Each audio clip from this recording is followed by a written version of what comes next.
frenetic sound coming from a century-old clock nudges you back to the present.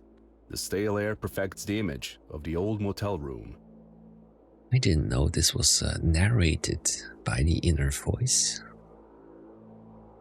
Is this like Disco Elysium all the way, or just parts are narrated? Let's find out. Still with me, Mr. Harrow? No. Okay. You know what? I'm gonna narrate it. The doctor takes off his glasses, freeing his bushy eyebrows. I'm unkind. Done with our first session, yes.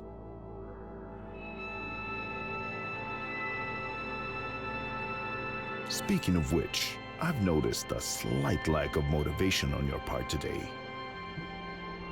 Am I? Slight lack of motivation. More like total lack of motivation.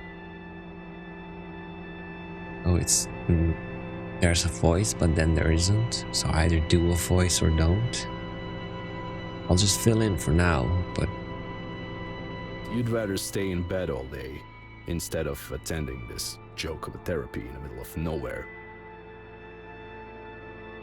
And we'll surely be coming back to this condition of yours later during our sessions. What condition?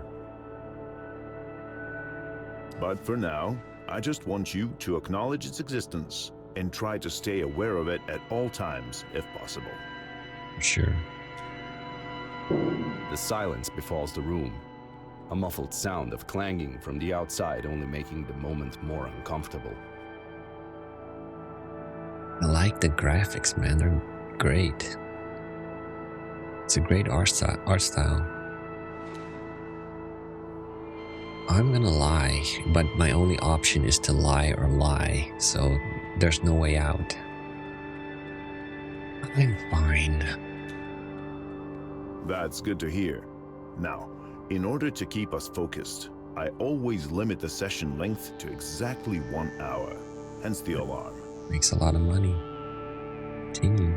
However, since this is your first session, I'll allow a few questions, if there's anything.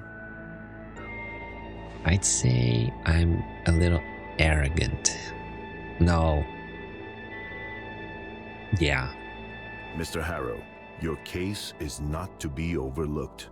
We need to assess the situation carefully. It's true, that's why you're there, but... Your case. My case, yeah, my case. Not so long ago, nobody cared about what you do. Yet now, suddenly, your business is everyone's business. This first session is more for you to get acquainted with me and my methods. We have a long road ahead of us. You have exactly, as I read correctly, you have exactly 48 minutes. So there's no long road ahead. Any other questions? No, I don't have any questions. I just want to explore a little bit. All right then. That's it for today. Through the door, you hear that sound again. What sound? I You don't hear should go and shit. check in at the office. Your room is probably ready by now. Okay. Gonna walk out. I didn't do shit.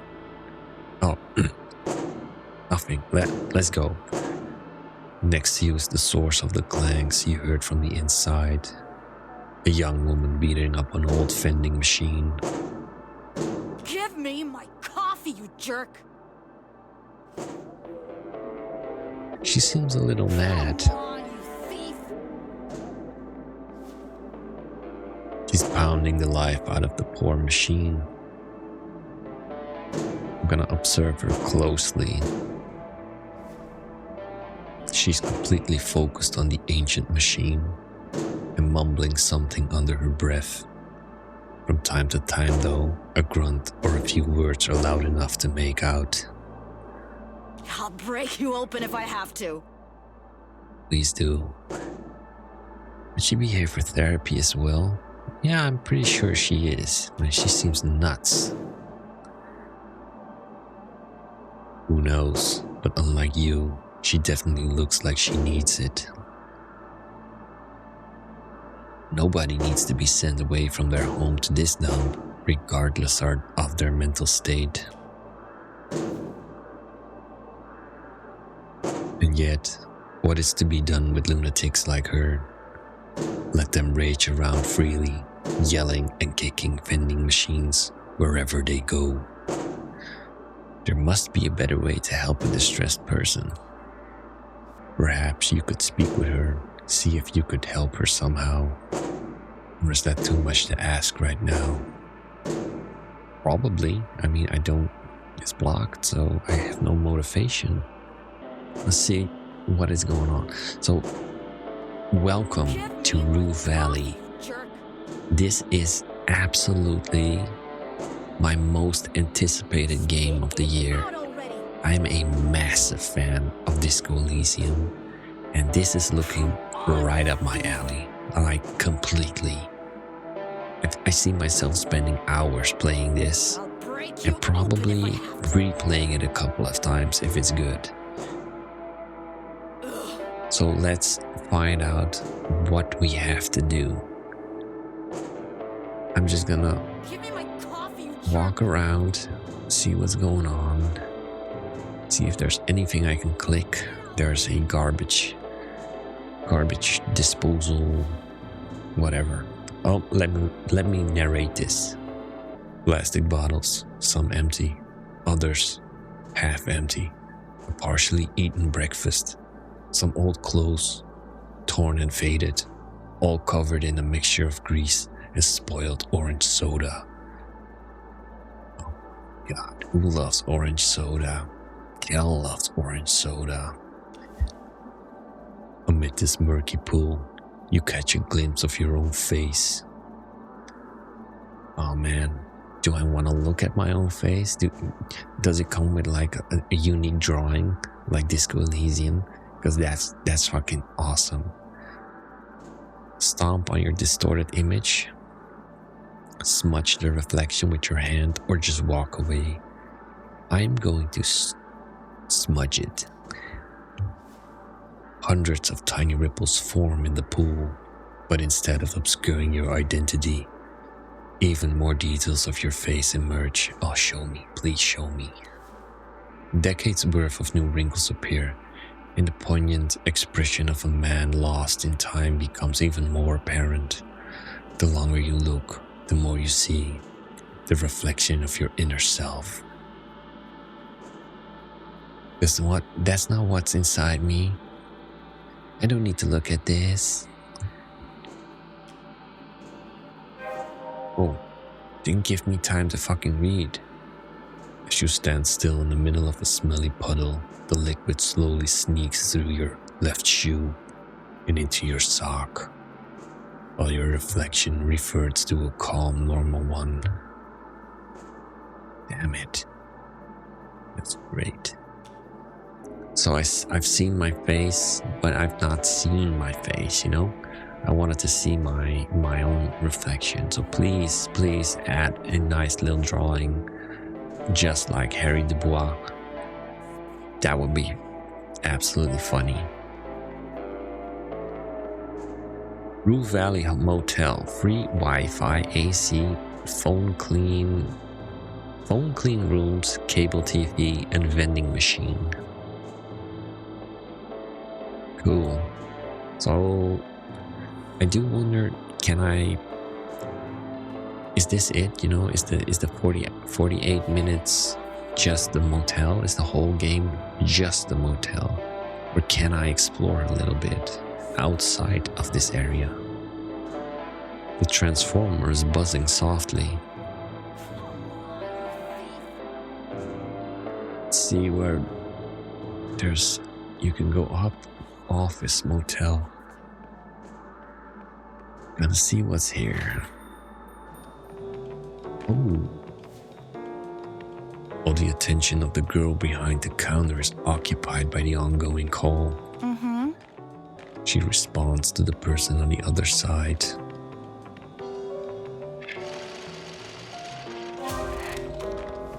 Oh, I failed. It's easy. Just be loud enough, and she won't be able to ignore you. Hi, I need to get into my room. Ring the bell and smile. Over to you. Please sit down, sir. I'll be with you in a moment. Okay. And before you can get a chance to say anything, she returns to her call with no sign that she's about to end it in a moment, or anytime soon for that matter.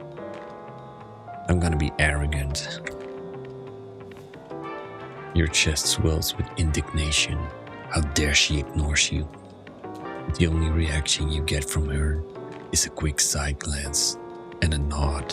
You even wonder if the nod was meant for you or her buddy on the phone. Yes? Yes, I'm sure. She says to the person on the other end of the line. Eavesdrop on her conversation.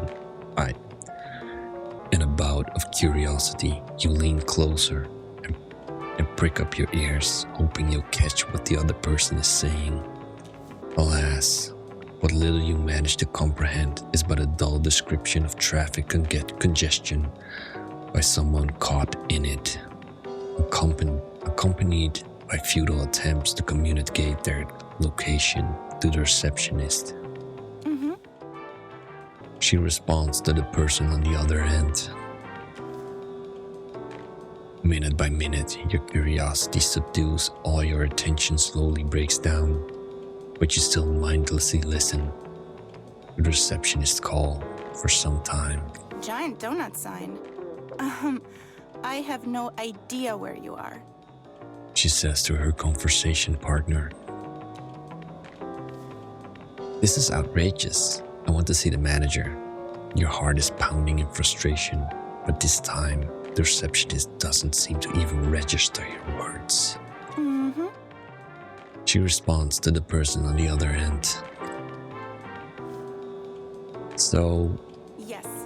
Now, turn right, and then immediately take a slight left. Not responding to us.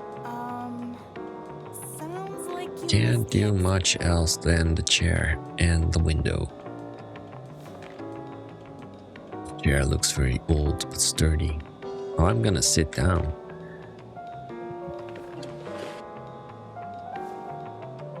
Chair is not bad, but let's be honest, it's better than standing. And mess with my phone? The phone bleeps to life with a lock screen that is obviously years old. If it wasn't a collection of pixels, it would be musty with age and neglect. Should I play a quick match of a hyper-casual protagonist while I wait, or scroll through my feed to kill some time? I'm gonna go with scrolling because that's what I would kinda do in this situation. You start scrolling through still memes, boring news articles, beach photos of ex-acquaintances, and a poorly targeted, sponsored post. God damn, it's like real life, man. In one picture, a grinning middle-aged stranger is apparently showcasing his newest baby. Thanks to a cleverly applied filter, both of them sport donkey ears. Wow. In an overly long and arguably racist video, a non-native speaker is repeatedly making embarrassing linguistic errors. They often turn out to be unintentional. Double entendre. Hilarity ensues. Continue scrolling. Damn, how long am I scrolling? Minutes pass, but the phone call is still not at its end. Can you see the industrial compressor sign? No? Man, that person must be lost. Right, she asks the person on the other end of the line. I'm gonna go back to my phone here. With a gentle touch, the phone screen turns on again. Play a quick match. So you You don't really have a choice. You could walk away, but you need to wait anyway, so... The first wave of tiny bow tie wearing antagonists appear on your phone screen. Aw, they're so cute. Touch one of them. No. Very cute. One of them is wearing a top hat, 2 times the size of his body. Another is sporting a goatee worthy of a campiest film. You tap on the one carrying a golden fork. He instantly turns into an amorphous purple splotch. A matching splotching sound effect plays at the same time, further confirming that the bow tie wearing golden fork carrying antagonist is no more. I'll squash you all.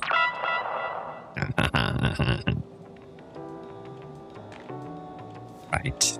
The receptionist is still giving directions over the phone, and you're getting restless. No, it wouldn't. We need them today. She answers to an apparent question from her conversation partner.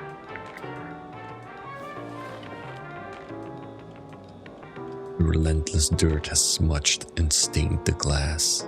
Beyond is the endless flat of the desert. Its vastness is hypnotizing.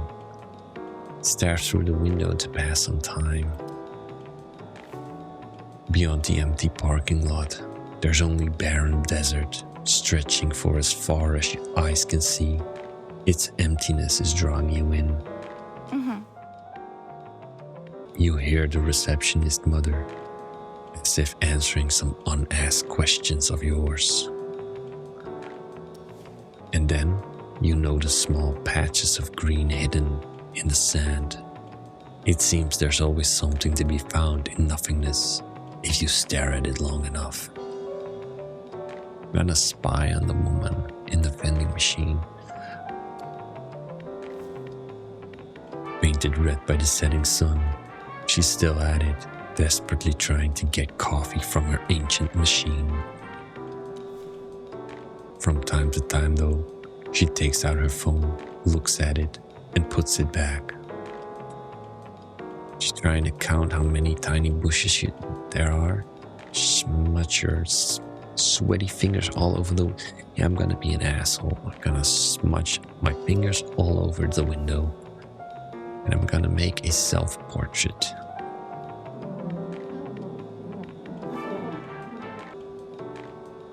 You try to follow the outline of your non-existent reflection in the mirror, but it soon evolves into an unrecognizable area of smeared grease.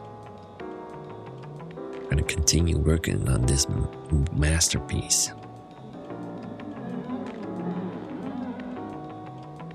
So I like the heavy dialogue. I mean, it's very, well, needs to be with these games, but this is exactly what I want from a Disco Elysium clone, I would say. It's inspired by it, so I could say clone. But there's not a lot of these games out there. And they announced a couple, but that could be years. So I'm very much enjoying my experience with this game. It looks great. I like the dialogue. It's not as real heavy as Disco, but it's fun. It's good. Yeah, I highly recommend playing this demo. Already, time goes by and the girl at the reception desk is still talking. How do you talk that much? All right. I understand. Oh, she's done. She's finally done. Bye. I'm so sorry for the wait. That was a super important call and I had to do it right now. There was literally no other way. Hopefully you didn't mind waiting. I did, actually. I started painting and I started browsing on my phone. I just wanted to get it over with. Right away. Let's get you into your room. Voice is full of enthusiasm. So, number 6. That's the last one on the second floor. Everything is prepared for you, and this is your key card. She's giving me a key card. Great. Thank you.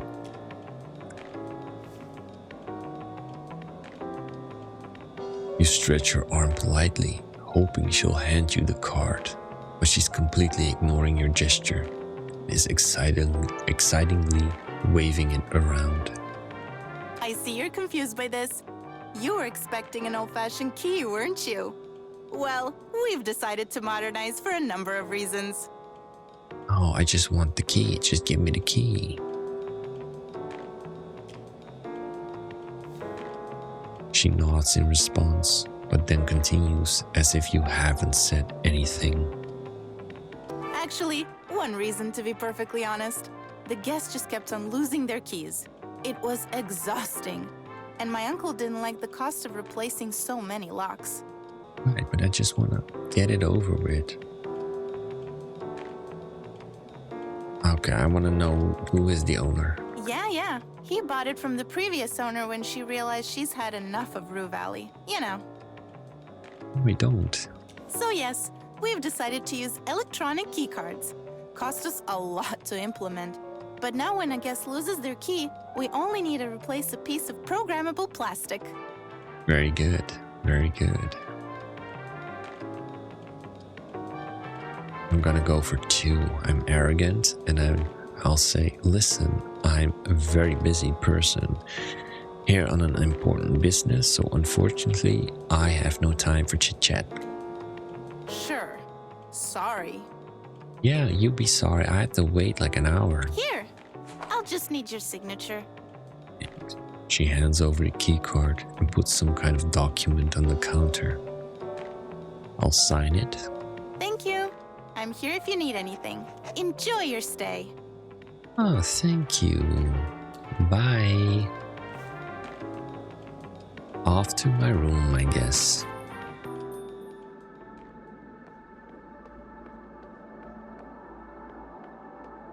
And the walking animation is quite funny. It's kind of over the top. I like it. Oh, where's my room? I think this is supposed to be my room. The paint is peeling from the wood of the door, but number 6 is new, shiny and chrome. Hey, that's a Mad Max reference, right? Okay. Use the key. A tiny green dot of light shows up near the knob. The door is unlocked.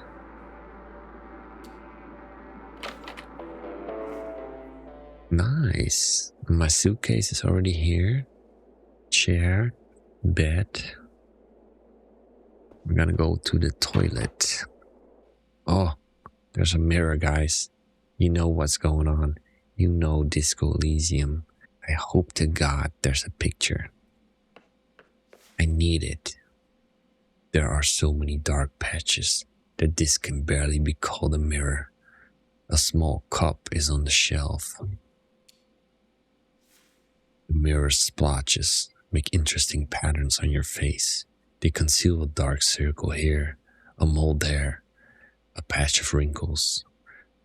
I know that face too well. No need to discern every little detail. Truth be told, you prefer not to look at all. I'm gonna look again. A stranger who looks exactly like you is looking you straight in the eye. Oh, no selfie. Shame. I was really expecting it, to be honest.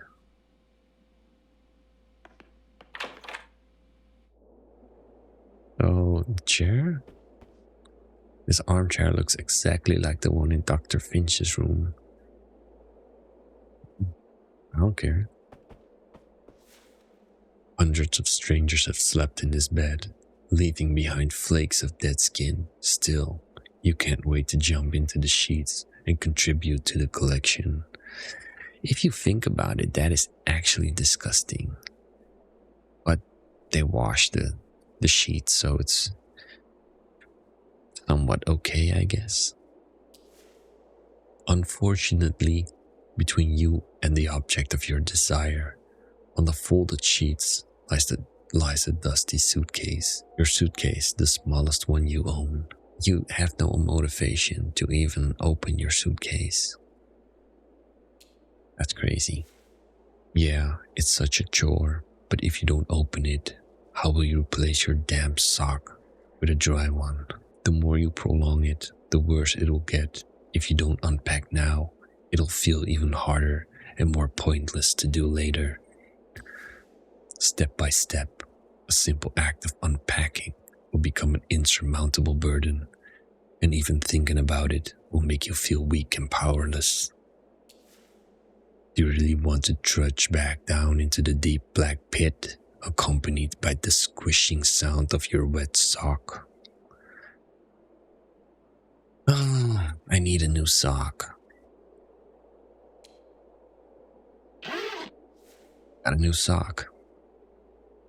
There's not much in the suitcase. Spare clothes, a phone charger, a toothbrush, and a couple of other items you really weren't planning on staying here long. Long enough to see a shrink though, so, well, you better see if they have laundry facilities. Sessions with Dr. Fink said days or weeks, months even. God damn. I failed again.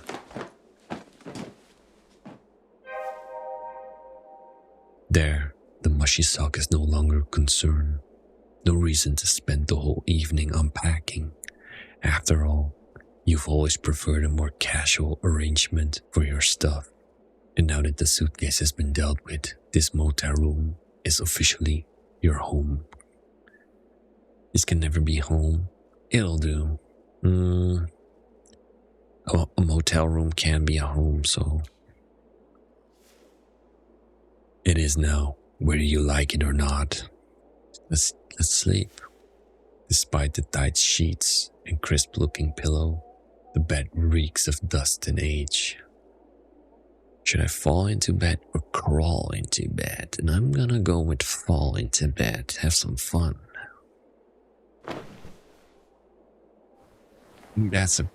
That was a fall. You fall into bed with all your weight. It croaks and squirms, and a cloud of dust and skin particles rise up.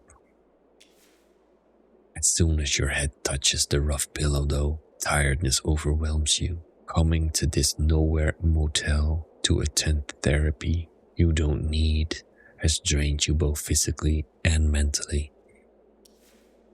You are desperate to get some sleep, yet after weeks of wakeful nights, you know it won't come that easy. Mess with my phone a little bit. With a gentle touch, the phone screen turns on again. I don't want to play the weird game. I'm gonna scroll through Twitter. You start scrolling, but every post looks like you've already seen it before. I know, because you have to load the page and then new posts come.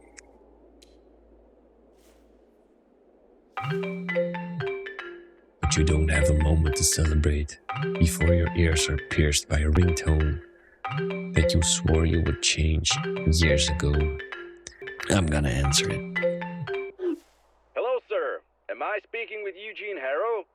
The line crackles heavily, as if the man is speaking from the distant past. Yeah, that's me. Well, Mr. Harrow, I am so pleased to have finally reached you. What does he want? My name is Percy Rugger, and I'm a senior sales executive at Ulterior Paralegal Exploits Consultancy. We'd like to offer our help regarding your case. What case? What case? Well, if my information is correct, you have recently been unjustly forced to participate in a treatment which, in our opinion, may have consequences not aligned with your best interests. Why? Now, I'm sure you're quite concerned about it, Mr. Harrow, but don't worry. We're here to help you regain your rights. Are you referring to my psychotherapy here in Roof Valley? Mr. Harrow, let me be frank with you. I have no idea where this true valley of yours is, but we will work together to put an end to this undue response to your, well, unique situation. I mean, Hey. we have only known each other for a couple of minutes, and I can already see what a strong-willed individual you are. You know what you want, and nothing will stop you from getting it. It's cool. So, I presume you're ready for the next step in our cooperation.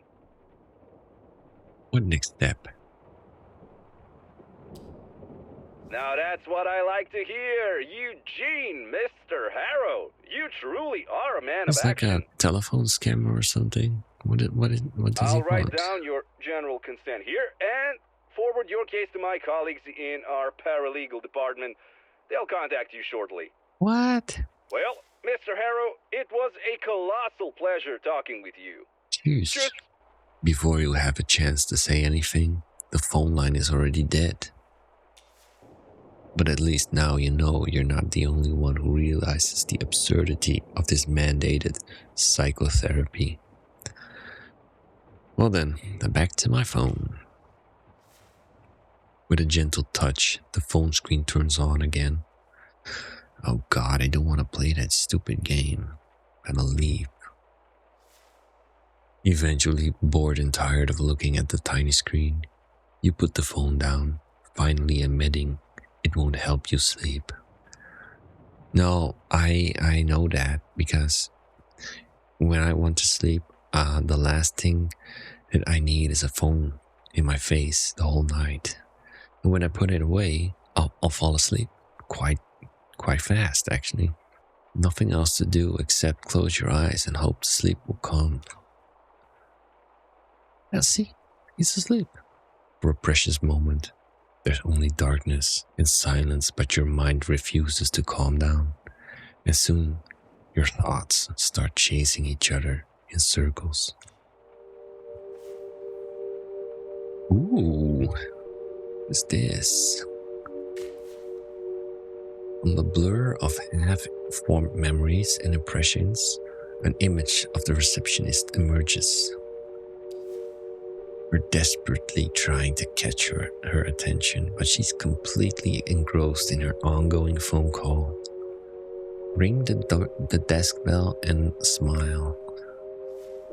You are so full of yourself, she probably despises you, you know. Like everyone else. Oh, yeah, probably. You see yourself standing in your new motel room, holding your phone next to your ear.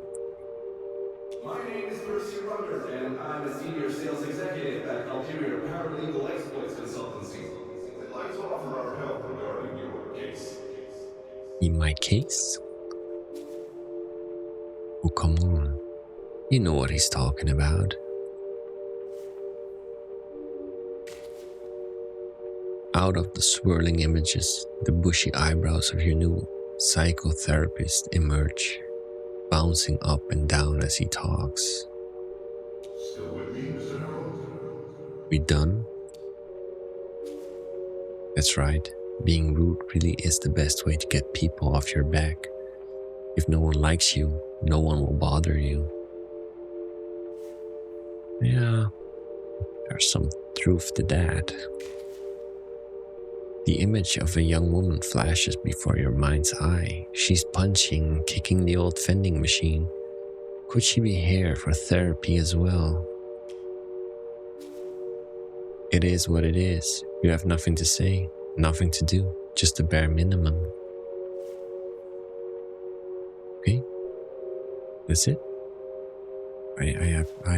Oh.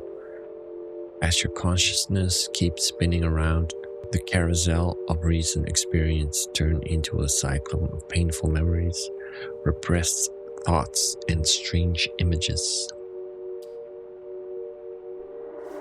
Ooh. The figure of your angry father towers over you. Ooh, having an angry father? That's not good. It's not up to you to decide anymore. Not after what you've done. He says, frowning at you in disappointment. But I didn't do it. You can't do this to me. I'm my own man. The emptiness inside you grows, absorbing one more chunk of yourself. You are falling. Right? I'm falling? You're desperately searching for something in the dark.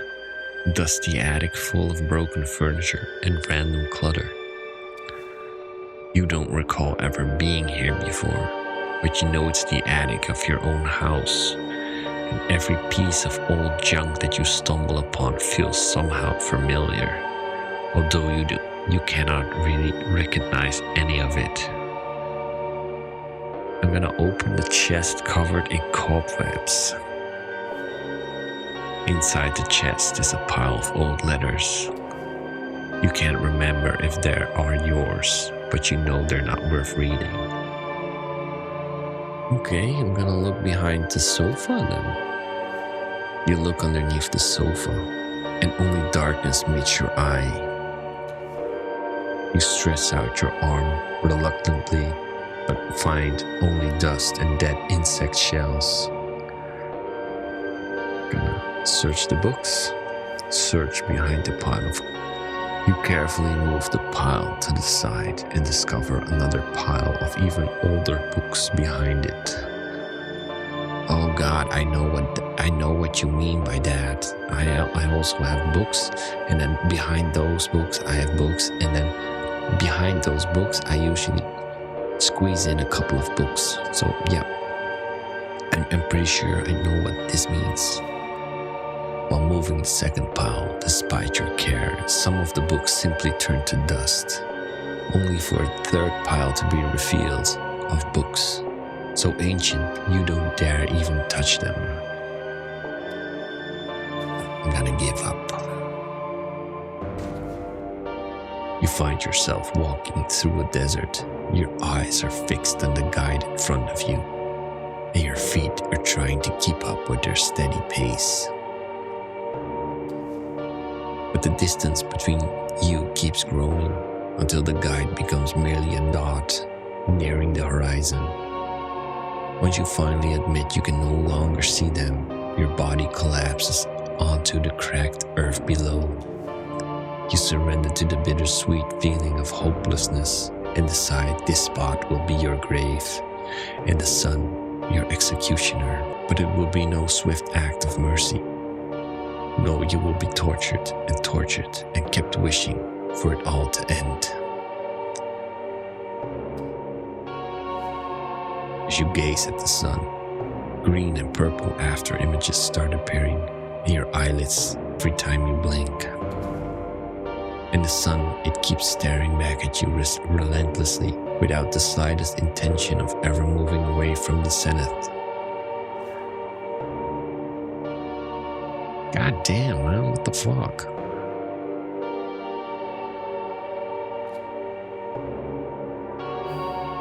Oh. Emancipate at the cocoon memories, hold to commit. Not enough willpower. Don't worry, these are not real memories. They are echoes from my past. More like random neural activity in your brain. Best forget about them. I just know they're important.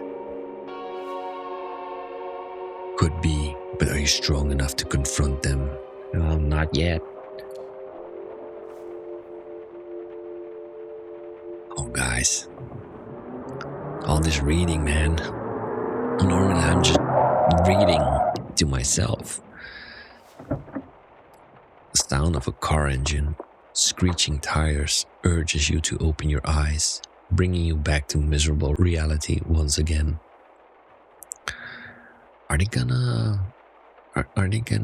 bust into his room and shit? Oh, I'm thirsty. Yeah, me too.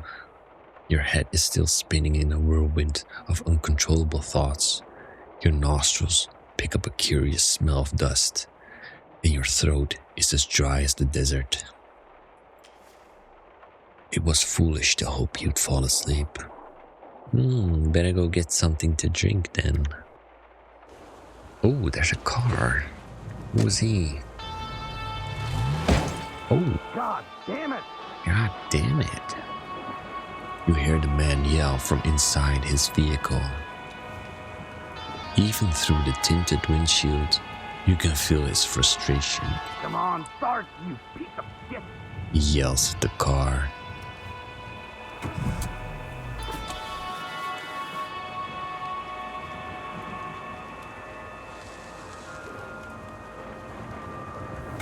He threw away his cigarette. Judging by the careless driving you just witnessed, the man is either under the influence or another patient of Dr. Fink's. He could also just be angry about something. He doesn't have to be drunk or a patient, it doesn't matter. Good thing he's driving through a desert that lowers the risk of him hurting anyone but himself. That's true, that is true. Come to think of it, could it be that's exactly what he's trying to do? I'd rather not think about that right now. Right, let's find something to drink. I have to say, I'm gonna take a little break. But so far, this game is very, very entertaining. I like reading the inner monologue. Like, with Disco Elysium, I didn't have to do that, but before they added all the voice acting to Disco, I was doing the same thing, so it's making me a little nostalgic to how it was, how I was playing the game before. I like to, I don't have a really good voice to do it, but it's fun. It's kind of you're giving the game your own voice acting, because most of these games don't have it, so makes it more enjoyable for myself to play. I'm not sure about you, the listener, but I'm having fun.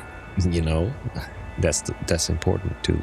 I need to go and grab a little midnight snack, a little snackaroony. Oh man, the detail of the water falling and sliding is very cool.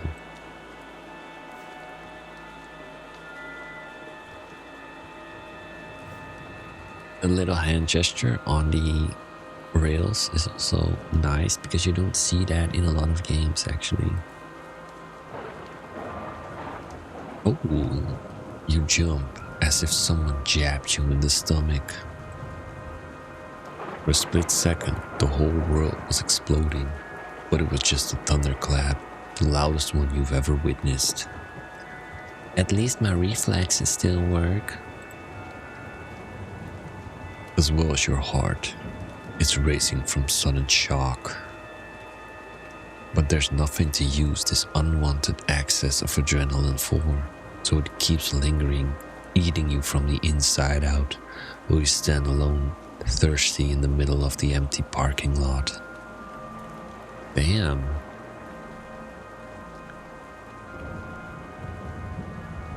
Here is the vending machine. Let's see. The battered machine seems to be decades old, except for a newly installed comically large reddish button. I'm gonna press that goddamn button. I'll check the label. It reads drinking water for the people of Roof Valley, free of charge, courtesy of Coral Destiny. Do I want water? What if it's dirty water? I'll press it. Give me the water. Give me the stinky water. With a bang and a clang, the machine vomits out a bottle of water. The almost frozen plastic feels slippery in your sweaty hand. You can't wait to drain it of its precious fluid. It's just water, man. Chill out. I've got water? I'm gonna drink it. The label on the bottom reads Coral Destiny.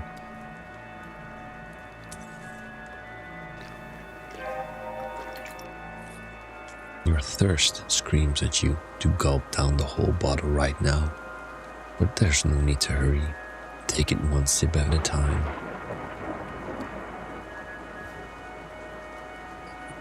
What the hell is going on? Whoa! Suddenly the night sky turns blood red and you feel an infinite scream passing through everything. Unbearable anxiety washes over you. You can get away or hide, but it looks like I'm about to die, so it doesn't really matter. But you can't hide from the whole sky on fire any better than you can from your own past. At least I don't have to face it.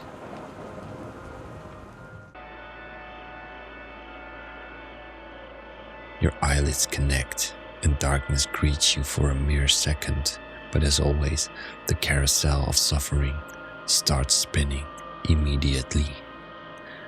How do I stop? How do I let go of it? That's easy. Simply stop being you. What kind of answer is that? Nobody can stop being themselves. I see you're confused by this. You were expecting an old-fashioned key, weren't you? In with the key card.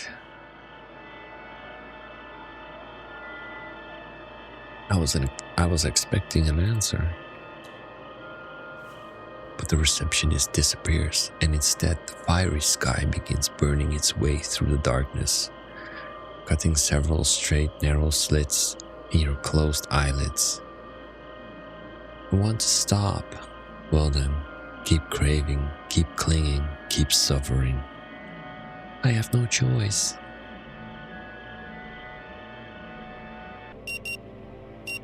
Eight o'clock again.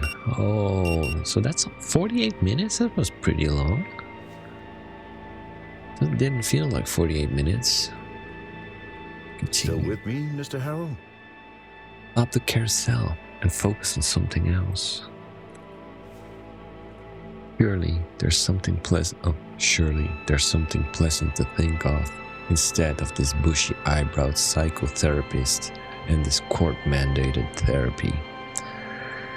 Think of something tasty, interesting, sexy, or soothing. I'm gonna go for interesting. But Dr. Fink only seems to become more real. Sarah, can you hear me? Not unkind? Yes, sorry. It's all right. I am aware that you may be experiencing a slight lack of motivation right now, and we'll surely be coming back to this condition of yours. Are we now?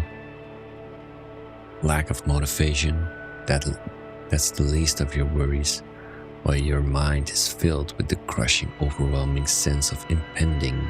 Wait, did you hear that? A muffled sound of metallic clanging from the outside diverts your frail attention. For some unknown reason, your heartbeat accelerates and cold sweat appears in your armpits. At all times, if possible. The doctor finishes, apparently expecting some sort of answer from you. That's good to hear. Now, in order to keep us focused, I always limit the session length to exactly 1 hour, hence the alarm. However, since this is your first session, He stops mid-sentence and gives you a concerned look. Mr. Harrow, you're shaking. Are you feeling unwell?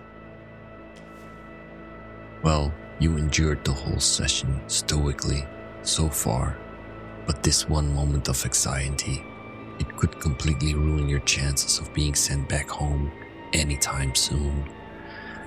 I'll try to act like a stable, well-adjusted person that you are. But you fail. Oh, you don't. There's no denying you're upset, and the doctor has noticed it already. Best to be honest about it. I just started feeling anxious all of a sudden. That's understandable.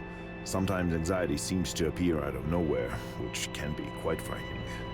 But even though the experience is not pleasant at all, you should always keep in mind that it is a completely normal emotion and as such, it will eventually pass. And may I add, your willingness and strength to identify and communicate your inner state are very commendable. Trying to understand our feelings is always a good idea, and very often a necessary step in process of getting better. May I ask, how is your sleep these days? It's not so good. I guess so. He seems to inspect the dark circles under your eyes. Well then, if you happen to have trouble falling asleep tonight... He opens his hand, revealing a single purple pill lying on your palm. There's no reflection in his glasses. Behind them, a pair of bushy eyebrows. Thanks for the help. Remember, what I'm giving you is a mild, non-prescription herbal hypnotic drug. Nothing more. Take the purple pill. Hopefully, it'll help you calm down and get some rest tonight. We'll continue tomorrow. All right then. Now, you only need to pick up the key card for your room, and I'll call the reception to make sure everything is in order. Sounds good? Thank you.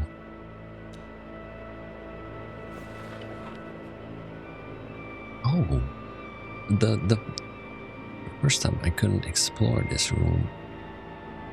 Now it's just this room. What is here? The exit is behind you. That's the bathroom. May I use it, please? Of course. Yeah, I want to use the bathroom. Ooh, what's this? Book's cover is dominated by a stunning redhead. Her face elegantly made up, her dress tight. Shadows gather all around her. But a gun in her hand, she shows ready for any threat. Not to mention that with that décolleté, she's definitely dressed to kill. Above the woman, the title, Lilith, Undercover. Below, the author's name, T.J. Sampson. Toilet literature. That's it? Wait, I'm gonna take the pill. Purple pill. Dr. Fink told you to take this pill if you have problems falling asleep, but you don't know what's inside. Can you really trust him? I don't think I can trust him that much. Fine, let's trust him. But you don't even know how fast the effects will kick in, so it's probably not a good idea to swallow it before you even entered your room. I'm just gonna swallow it. Alright, so you're just gonna swallow it right here without any liquid. Why not? Using saliva as a lubricant, you help the purple capsule find its way to your stomach. You have no idea how long it will take until the effects kick in, so there's nothing to do but wait.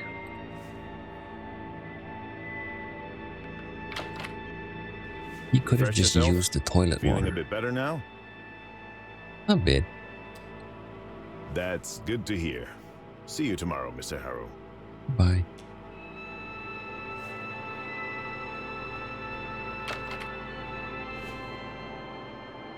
Oh, there's the woman opening the door of the vending machine again. The source of clanks is a young woman beating up an old vending machine for some unknown reason. Looking at her makes you even feel more nervous. Why am I so agitated all of a sudden? You must have gotten lost in the thought for a moment while the doctor was speaking. It couldn't have possibly happened more than a couple of minutes ago. But it feels like an hour has passed. And then the sound of that old alarm clock awakened you from a daydream you can't remember. And this overwhelming tsunami of dread appeared out of nowhere. Take a moment to calm yourself. You point your gaze towards the endless, unmoving desert. It's calm in the distance. But not so much here, as the machine-hating woman keeps hitting it violently. Should we talk to her? She's still wailing on the poor machine and it's driving you crazy. I can't do anything. It's just get away from her, that's it. Guess I'm gonna see if the car did any damage on the electronical buzzer transformer. That was it. The transformer is buzzing, so nothing's broken.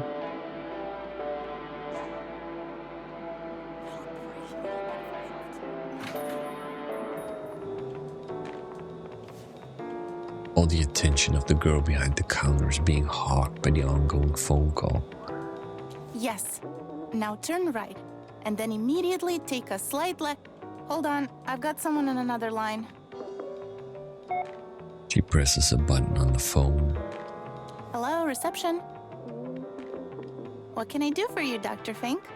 She raises her eyes and looks at you. Yes, he's here. Of course, no problem. In an instant, the realization dawns on you. Because of your anxious behavior at the end of the session, Dr. Fink must have just warned the receptionist of your condition. Was it that bad? He was just a little nervous. She smiles back at you as she touches the button again. Hey, listen. I have to go now, so let's... I know. We'll have to manage without it today. I know. Sorry. Bye. Bye. Hello, Mr. Harrow. How are you? Are you ready to check in? Yeah, sure. Everything is in perfect order. Don't you worry a bit about anything. I'm gonna say thank you. She's very nice. Voice is full of enthusiasm. So, number 6. That's the last one on the second floor. Everything is prepared for you, and this is your key card. Oh, key card. Thank you. I see you're confused by this. You were expecting an old-fashioned key, weren't you? No, I wasn't. Well, we've decided to modernize for a number of reasons. You must be very tired. Perhaps I'll tell you about it some other time. It's a really interesting story. Yes, I'm exhausted. Here, I'll just need your signature. Bill must start working. Thank you. I'm here if you need anything. Enjoy your stay. I will, thank you. This is a lot quicker than the first time, so this is day 2, but it's Groundhog Day 2. And there's already a difference in dialogue and kind of what happens, but I am very curious to see how they will fill a whole game with this style. Paint is peeling from the wood of the door, but number 6 is new, shiny and chrome. That's a Mad Max reference, right? Yeah? Anyone? No? Okay.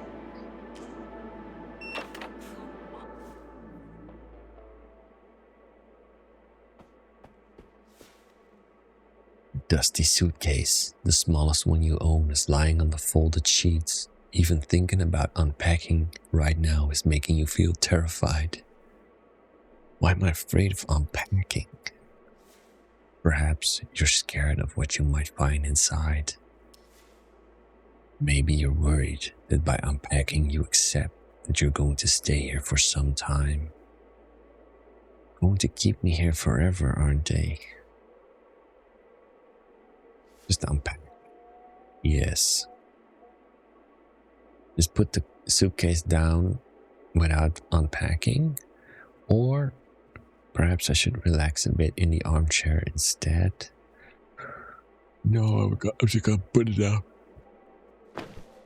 Oh, he's tired. That is such a funny way to go to bed. As soon as your head touches the rough pillow, tiredness overwhelms you. Coming to this nowhere motel to attend the therapy you don't need has drained you both physically and mentally. All you want is to sleep, but unnerving restlessness is gnawing at you from the inside, like a colony of termites munching on a piece of dead wood.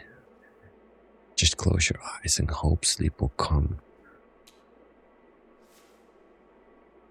For a precious moment, there's only darkness, but images start flashing quickly.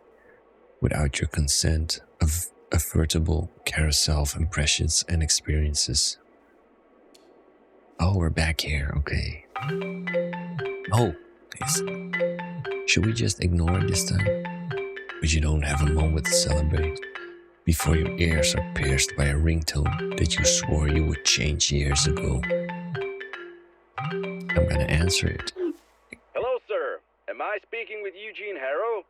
The line crackles audibly, as if his voice is reaching you across the expanse of time. What can I do for you? Well, Mr. Harrow, the real question is, what can we do for you? Hopefully let me sleep. My name is Percy Rugger, and I'm a senior sales executive at Ulterior Paralegal Exploits Consultancy. We'd like to offer our help regarding your case. Superior Paralegal Exploits Consultancy? Well, Mr. Harrow, please don't let the name fool you. We are the most respectable yet cutting-edge agency, which means we work on the edge of, but still inside, the established legal framework. In fact, we are the leader in our field. Now, if my information is correct, you have recently been unjustly forced to participate in a treatment which, in our opinion, may have consequences not aligned with your best interests. Are you referring to my psychotherapy here in Roof Valley? Mr. Harrow, let me be frank with you. I have no idea where this true valley of yours is, but we will work together to put an end to this undue response to your, well, unique situation. I mean, we have only known each other for a couple of minutes, and I can already see what a strong-willed individual you are. You know what you want, and nothing will stop you from getting it. Damn right. So, I presume you're ready for the next step in our cooperation. Thank you, but I'm not interested in your services at the moment. Of course. I'll assume you have nothing against if I call again later just to make sure you haven't changed your mind. I'll write that down here. Eugene, Mr. Harrow, it was a pleasure. Talk to you soon. Tschüss. Tschüss. Before you have a chance to say anything, the phone line is already dead. I'm just gonna go back to sleep. Darkness surrounds you once more, but the images return, flashing quickly without your consent, a veritable carousel of impressions and experiences. Chatty receptionist. Judging by the careless driving you just witnessed, the man is either under the influence or another patient of Dr. Fink's. He's probably drunk. Good thing he's driving through a desert that lowers the risk of him hurting anyone but himself. When did this happen? This evening, but later. Yeah, it's yet to happen. For a split second, the whole world was exploding, but it was just a thunderclap, the loudest one you ever witnessed. At least my reflexes still work. As well as your heart, it's racing from the sudden shock.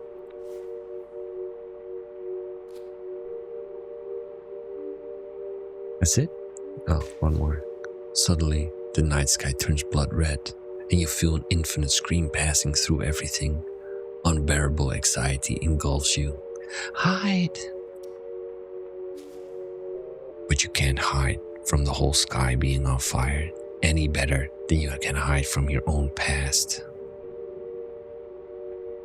Then suddenly, everything happened again. Everything again, but nothing after. That's true, you're stuck in a loop. The meaning of what you've just experienced is still hard to grasp. Is this some weird deja vu? The memories seemed so real, and yet these things clearly never happened. Have you actually gone completely mad and they were right to send you to Dr. Fink? But what if the careless driver really does show up? What if lightning actually strikes the motel and the night sky turns red?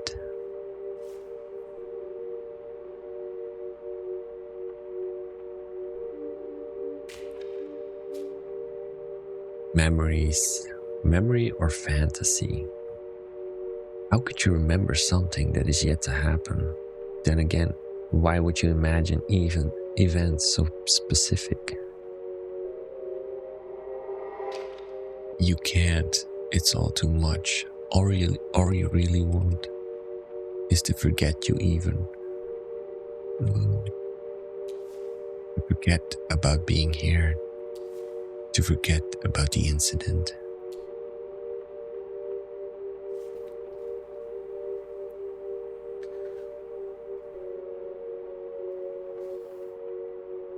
He seems very tired. I think he's gonna wake up and get something to drink. I think that was what happened last day. The day before. This is day 2, right? Yeah, okay. Close your eyes again or mess with your phone. Now we're gonna see what happens when you sleep. You expect the images to return again any moment. But gradually, your thoughts begin to slow down and your consciousness lightens its feverish grip on you. No pressure.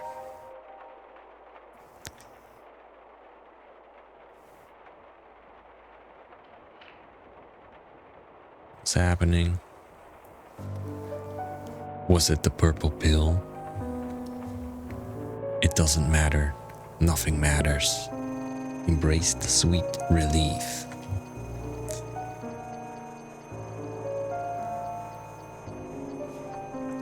Like a leaf on the wind, you're tossed this way and that.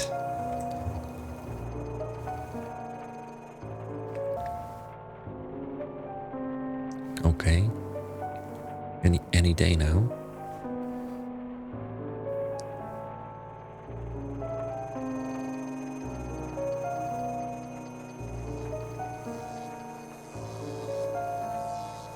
What's going on?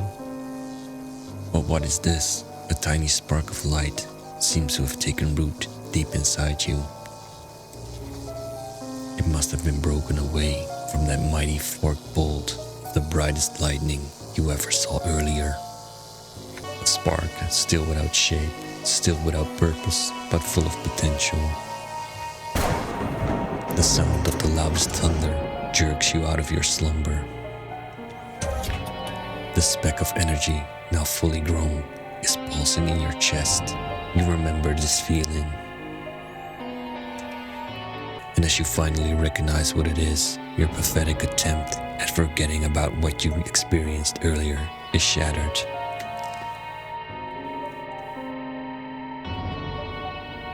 Right?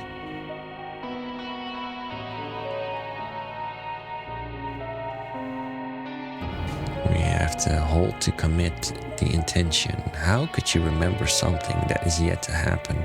Then again, why would you imagine events so specific?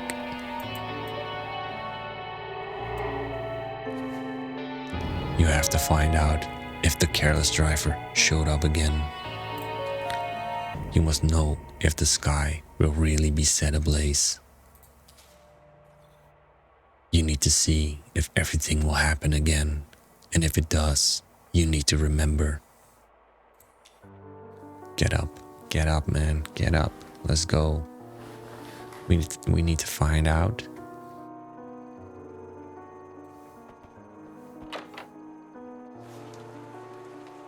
The rain has slacked off, and you see nothing out of the ordinary, nothing you could put your finger on.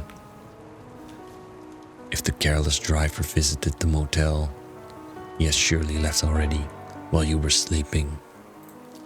Yet, as you exit the room, the hair rises on the back of your neck and an eerie sensation takes hold of you. That's the phone.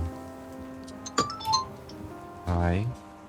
Yet, as you exit the room, the hair rises on the back of your neck and an eerie sensation takes hold of you. What sensation? Glance towards the parking lot. No car. As you stare at the reflection on the wet, dark asphalt, the memory begins unfolding in your mind again. He enters the car and starts the engine. And then he hits the transformer while driving in reverse, smashing his rear light before driving away in a cloud of smoke. If this really happened, you may be able to find some evidence down there. That's right. Yeah, that's right. So we are going down and we're gonna find out if he really was there, if it's not just in his head. Because Groundhog Day is kind of impossible for just one person. It's always in their head. Let's find out. Come on. As you come closer to the transformer, you immediately notice a couple of red plastic shards. Inspect the transformer. The transformer doesn't show any obvious sign of impact. Look at the shards. There are several small ones scattered all around, translucent triangles, rhomboids. Rhomboids? The largest of them is lying right next to the transformer, shiny and wet, boldly staring at you from the dirty asphalt. Inspect the shard. The shard is obviously part of a broken taillight. This means he's been here already. There's no other option. I knew I would find something here, and I did. He's a good detective. So it has to be true. Okay, so he did. Oh, there's the bomb again. And then, before you can wrap your head around all this, the sky are once again set ablaze, exactly as you remembered, only confusing you even further. What will happen now? Will you find yourself back at Dr. Fink's office in a moment? Will you remember anything? Or was this a one-time thing and the evening will now continue as if nothing has happened?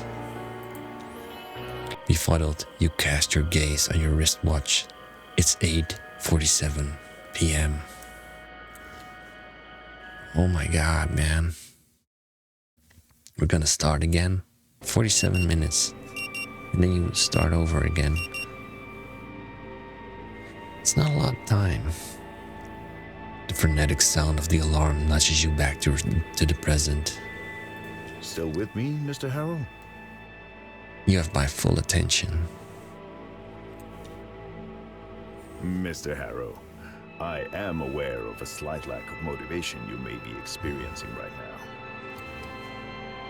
Lack of motivation? But you are motivated. You just need to remember. Need to remember. Okay.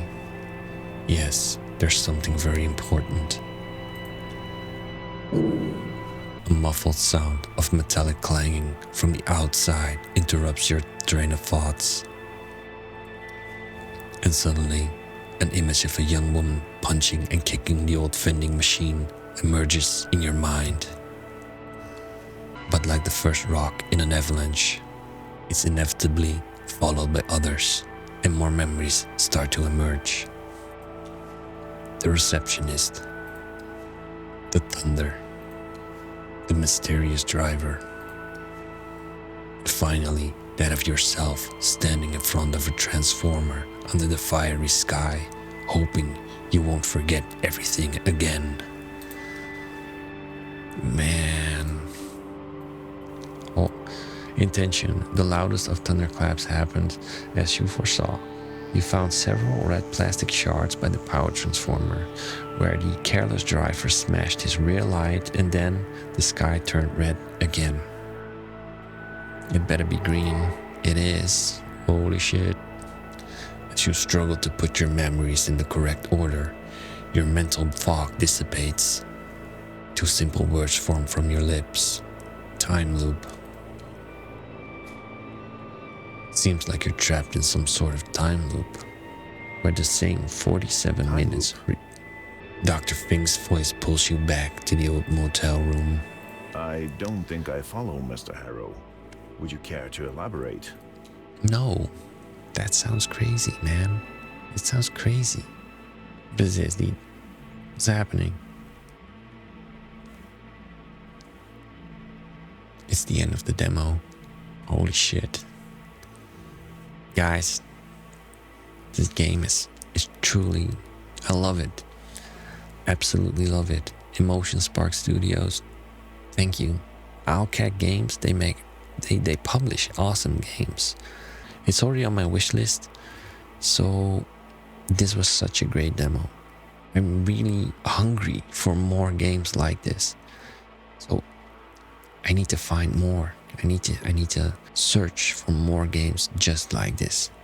I'd say this was a very fun experience. I like narrating the game, because if you're playing alone, that's kind of what you do anyway, in your head or out loud. That's just me, but I do that, so I just took you all along for the ride. So thank you for watching, and well, goodbye.